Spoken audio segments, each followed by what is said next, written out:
Hello everyone, this is F.L.W.cast. I am Jeremiah Washington, and I will be getting interviewed today by Aaron, who is our producer tech guy. He's usually just around with the headphones on, making sure our sound is good. But today, he will be the host, and he will be interviewing me, myself, the host, just so the listeners can get a great idea of who I am as a person. I hope you enjoy it. Today is May 5th, 2021, and I'm here with Jeremiah Washington. Jeremiah is the host of F.L.W.cast, and I'm just trying to figure out what this thing is and who this guy is and what we're going to do with this thing. Who are you? What is your name? And what are the roles you've had? I'm Jeremiah Washington. I work at the convent, Sacred Heart Convent. I started off working in the kitchen as a dietary aide, dishwasher for 3 years. And then after that, I went to housekeeping full-time. And it's been a year since I've been doing that. March made it a year. But before that was a year, I started being a podcast host in the communications. So you're one of the youngest people here. How long do you say you worked here? It's been 4 years. Coming up, I think it's July or August. It'll be 5. Mm-hmm. So it's been a breeze. So you've tried several different career paths here, and now you're experimenting with communications. And I found that's really interesting, where you just said you started out in the kitchen and wanted to shadow another department. I was like, that's kind of ambitious, just to say, I don't think that's the best fit for me, but I want to try something different. So what do you like best about working at Sacred Heart Convent? I like the positivity in the building. You walk in the building, into work. But when I was in the kitchen, I come into work at like 4:30, and if I was having a bad day or anything before I come to work, just from coming in and seeing the sisters, it made my day a little better. So I'd say the sisters is one of the best things. Pretty much everybody here is considered a friend, because you see them, you talk to them a lot, and just day by day you get to know everybody even better, even the new employees. So you live in Springfield, right? Yeah. How long have you lived in Springfield? I've been here about 11 years in June. You got a big family at home, or? I have a family of 5 siblings. I have 4 siblings, but it's a family of 5. Count my mom, 6. Mm-hmm. So yeah. So where are you in that? I was second born. Second born? Yeah. So you probably have some leadership skills. Oh yeah. Yeah, being second born, you do, especially like when your older brother, he's older by 9 years. Yeah, me and the other siblings are close in age, kind of. Yeah, I got some leadership skills from that.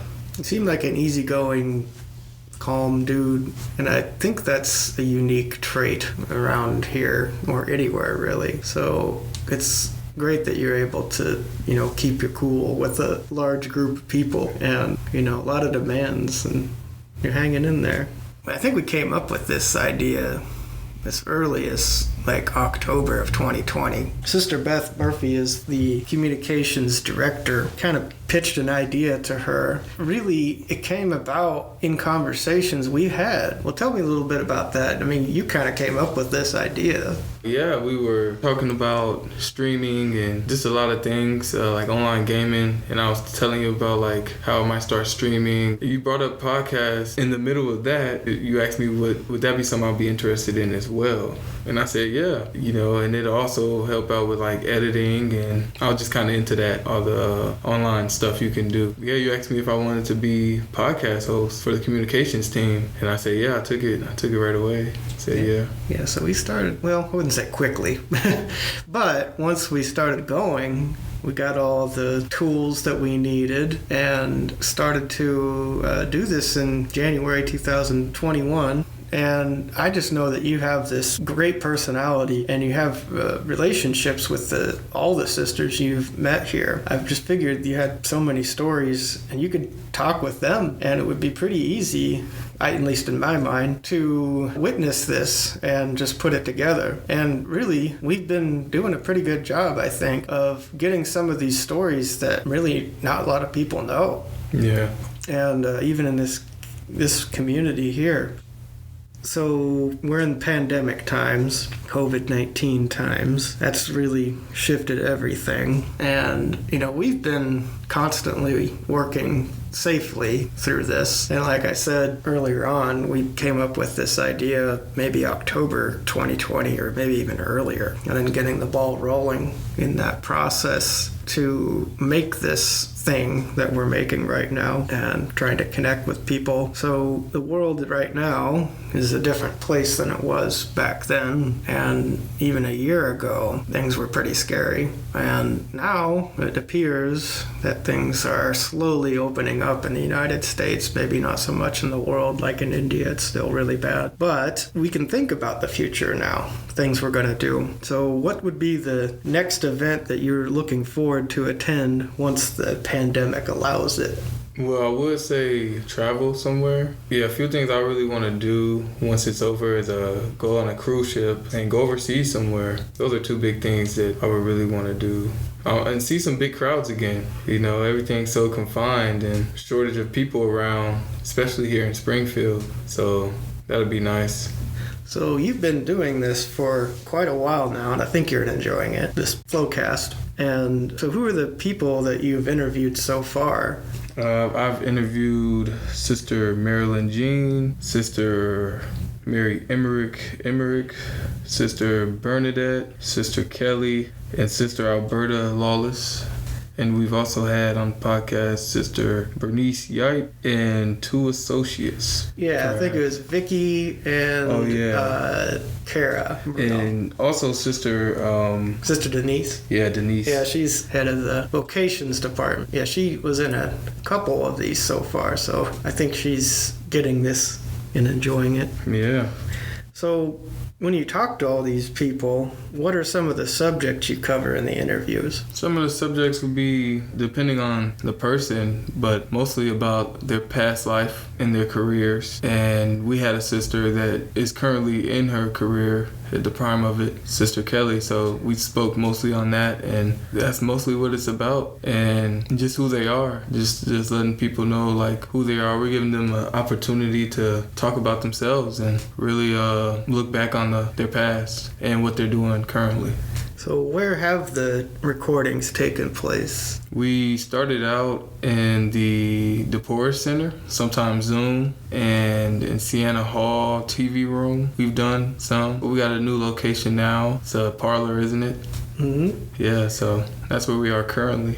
Yeah, so we've had to bounce around inside of this convent, and I guess we're going to have to bounce around again because the Regina Caeli large portion of this building is going to be renovated. So we're in a point in history where we're kind of itinerant and moving around, and it's kind of the part of the thing where we can be mobile and be present with different people here in the building, and like you said with Zoom, and just any way that we can reach out with technology and make this stuff. So when do you do the interviews? On Wednesdays. We try to keep the schedule going nice and neat, but sometimes work gets in the way of me being a custodian. Yeah, Wednesdays 3 to 4:30.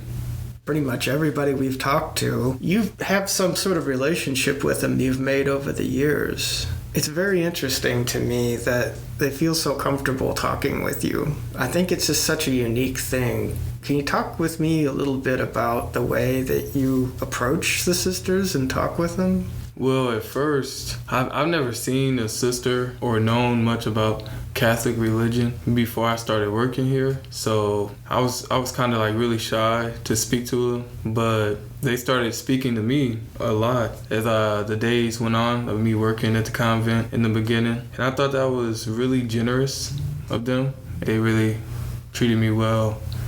So I told myself that I was going to do the same, match their energy, and also learn the names of them, because they all knew my name, but I didn't know any of theirs. But for the most part, the more comfortable I got with them, I just talked to the sisters like I talk to you or anyone, like how I talk, sometimes even like how I talk outside of work. No profanity, of course, but I just feel comfortable to speak to them just like I talk to anyone. I've even taught some of the sisters some nice some words the kids use nowadays, that they didn't know of. So yeah, we have an interesting relationship because of that. I've been witnessing this, listening off to the side. So who taught you the most in the interviews, that the people that you've talked to? Like, is there a mentor you have or we've had over the years here? Out of the sisters that we've interviewed, Sister Marilyn Jean taught me a lot before the podcast, but also after.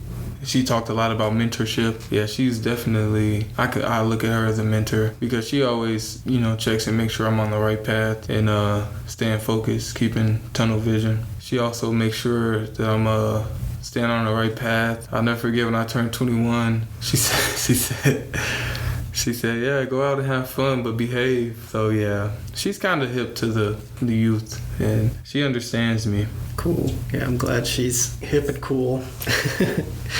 Keeping up with things. You really could work anywhere. I guess I could too. We both work here at a convent. Why do you work at a convent? Well, I had found out about the convent because my mom was working switchboard and I had just stopped working at Jimmy John's and I was comfortable with that. But you know how parents are, they she wanted me to keep working instead of stop working and getting comfortable not being a working man. I was like only 16, 17, something like that. But I was comfortable with not working and she said she was going to give me a job. So she had went up to the person in charge of the kitchen at the time and asked them if they needed any help because she has a son that could use a job. And they said, yeah, we do. And that she would interview me and if she liked me, she would give me the job because they needed help as well. And that's what ended up happening. And I've just been here ever since. It's been a bumpy road. I've already been here. I've been here so long. I don't know what I'd do. So this place has grown on you. Yeah, it has. Tremendously. What do you think is the most important subject you've covered in your interviews so far? Off the top of my head, I would have to say, and this is just me briefly thinking back on episodes that were made, I would really have to say the religious life of them. How did it start? What made them become a sister? Because each and every one of them have different questions and different reasons. So that is definitely the most important subject to me personally. The sisters that have talked with you about their vocation story, how they've started getting into religious life, are there any of those that really jump out to you? Actually, yeah, there's two. Sister Alberta Lawless, she had, if I'm not mistaken, relatives. It was just like everyone becoming a sister, next in line type of thing, like a tradition almost. And Sister Marilyn Jean, she told me she knew she was going to become a sister and a teacher, but she was going to become a sister because she grew up around them and she looked at them as mentors. So she wanted to be like them. And that was interesting to me because I couldn't imagine growing up in a neighborhood with sisters around. So it's a big difference between both of our backgrounds with that. And it was really interesting to me. So how do you get the motivation to do the work you do? Well, I'll break it down into sections. In the housekeeping department, I'm motivated to come here every day and do a good job at what I do because it's helping the sisters and it's being neat as well. Like, I live on my own, so the more I started coming to work, making sure things was clean, the more I did that at home in an even better way. Just organizing things I haven't done in a while, and it's taught me a lot. That's what really motivates me to come in and keeps doing it. It's like favor for a favor almost, other than a paycheck. So that's what I like about it. And with the podcast, working with the communications team, I'm really motivated to come in because I'm learning something every day about people, and people are my interests. So to learn how this person was 30 years ago, 60 years ago, that's a deep topic because 30, 60 years ago, I wasn't even thought about, or my parents wasn't thought about as well. So that's going really far back to where I can't even imagine. So you're always learning something new about someone that you already know. It's a great thing. Said you live on your own? Yeah. So you've been living on your own for a while? Since 2018, I've been living. About 3 years or so? Yeah. You been hanging in there, doing your thing? Yeah. I lived on my own for quite a while. I liked it. I'm probably your age. Mm-hmm. I'm a lot older now. Yeah, 1 more year older today. Yeah, exactly. But yeah, living on your own's fun. You get to really choose what you want to do in life and have more freedom. And yeah, and the space, the self-care time is what I really like. Whether it's meditation, if anyone is into that, or just reading a book, or just being on your phone in your room, or just staring at a ceiling or a TV screen. You're in your own company. That's what I really like about it. Some of the sisters might say that's kind of like a prayer life. Yeah, oh yeah. And just kind of, finding space. Yeah, making space for that is really a great way to balance yourself. So if someone was wanting to work here, what kind of advice would you give that person? I would definitely tell them always be on time. And to just be their self, and 9 times out of 10, this building will accept you for who you are, whatever you are. That's a big thing. Working in food service, or even any other job other than a convent, is you have to have customer service 24/7 for the most part. But working at the convent, there is no customers. You don't have to worry about the public in general. So the sisters are your customers, I could say. For any department, that's who you make sure is in a good place. Housekeeping, for example, I have a certain task I have to get done, in a nice, timely fashion, but I don't have to work as fast as I can on every task. But at Jimmy John's, that's something I did have to do. And customers who are rude for no reason sometimes, no reason every time, because I didn't never give anyone a reason to be rude. So, basically customer service is a pain. I salute anyone that does it over the age of 18. I really do. I hear you. Yeah, I've been doing this for close to 9 years right now. In July, it'll be 9 years. And it's a different world. It's a different world, for sure. I've always enjoyed community newspapers and listening to people and taking images and putting it together in a story. I've worked in different types of communication things and customer service things and music supply, graphic design, and all sorts of stuff like that. Tried to be as independent as possible, but you're always going to have to work with the public in some way. But this is a unique space where there's so many things that we've witnessed so far, and we're turning that into something that is really inspirational to people out there. We're at a time where people I don't even know if they care what truth is. I don't know if anybody actually likes each other anymore.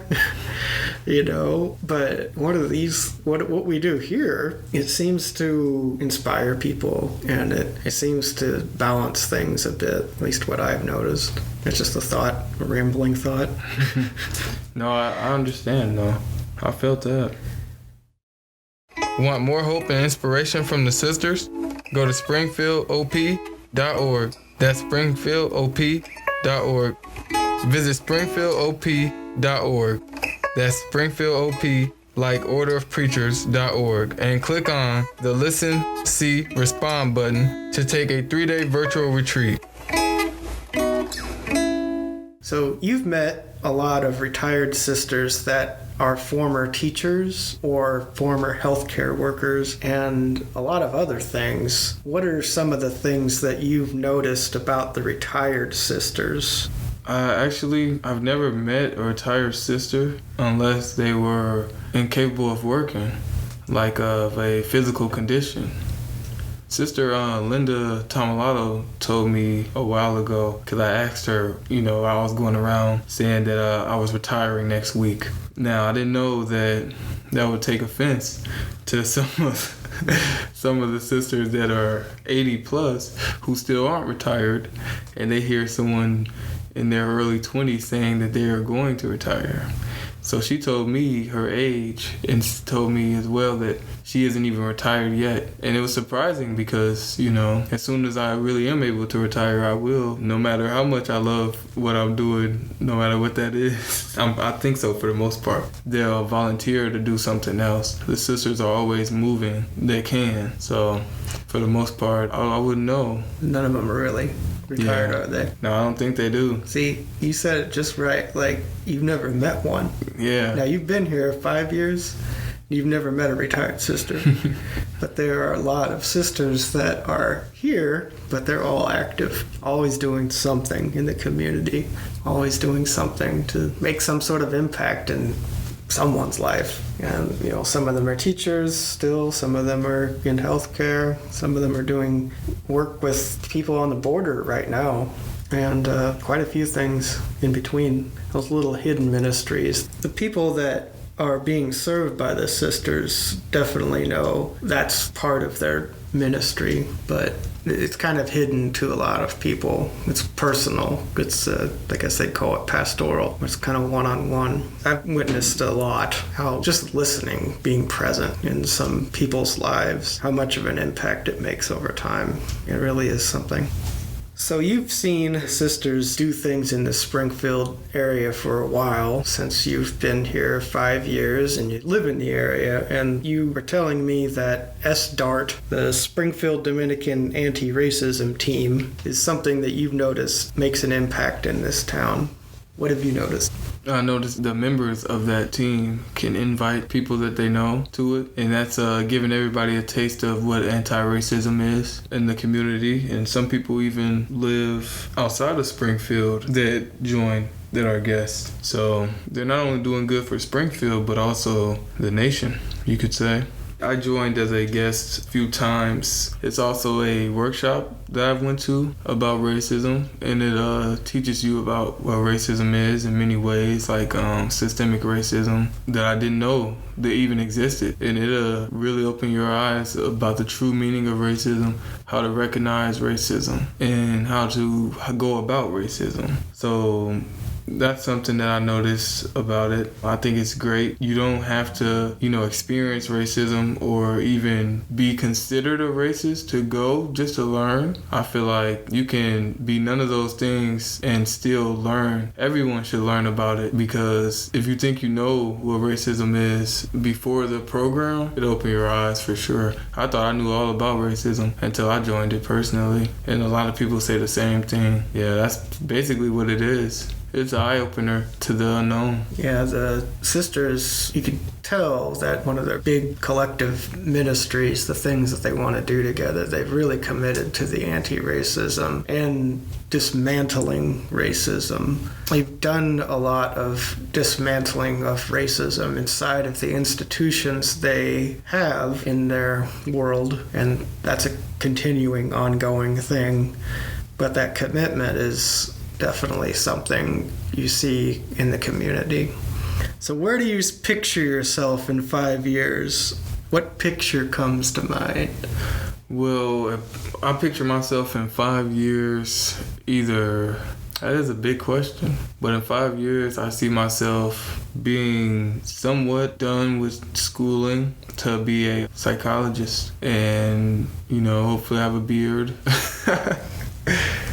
A full mustache. I still don't have those things. Doing something to help others in 5 years. I want to be an influence. I want to be a positive person like I am today, but 10 times more. I want to be someone people look at and can learn something from in 5 years.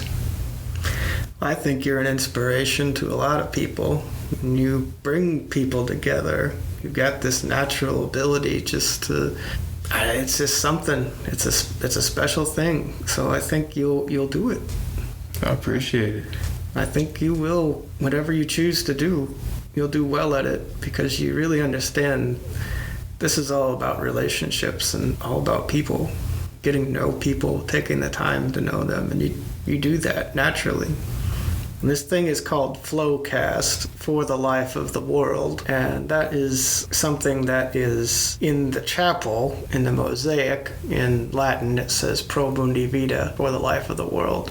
we came up with the idea just to call it For the Life of the World, but our mission advancement and communication specialist came up with the idea of changing it into F.L.O.W.cast, For the Life of the World, cast, like podcast. And it's a little easier to say. Yeah, for sure. For the Life of the World's a lot. It's a mouthful. But it gets, like what you said there, it's really for life, for the energy, positive things that need to be out there. People changing lives in hopeful ways. So is there anything else that you want to add to this, that you want people to know about you, about this podcast? Anybody involved? Things I want people to know about myself is that I am a peaceful person doing positive things for not only me, but for others. I think in this world it sees enough evil and hate and crime that goes on that it's time for positive things to show.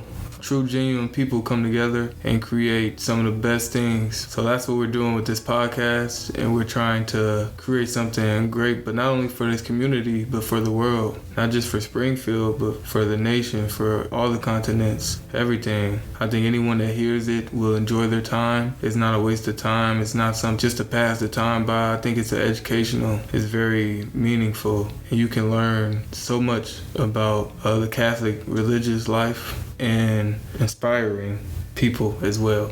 And we're only getting better with time. So that's what matters as well. Every day, every time we have a session, whether it's practice or actual podcast, we're only getting better day by day. Well, I'll tell you what. I thank you for your time. I thank you for the opportunity just to kind of do this and just be a part of this.